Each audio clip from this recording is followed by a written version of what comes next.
Hello friends, welcome to my new blog. कैसे आप सब उम्मीद करते हुए ठीक होंगे। दोस्तों आज है सैटरडे, तो मैं स्कूल से आ चुका हूँ और अभी ये नहीं आपको मैं काम दिखाता हूँ घर का।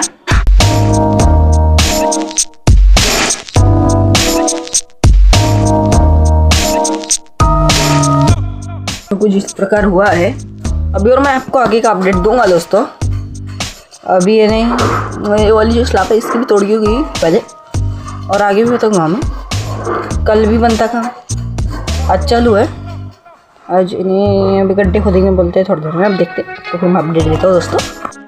तो चलो, वो इन्हें थोड़ा सा स्लैब ने बोल रही थी, उसको खोदने के लिए मशीन नहीं चला, आपको दिखा रहा।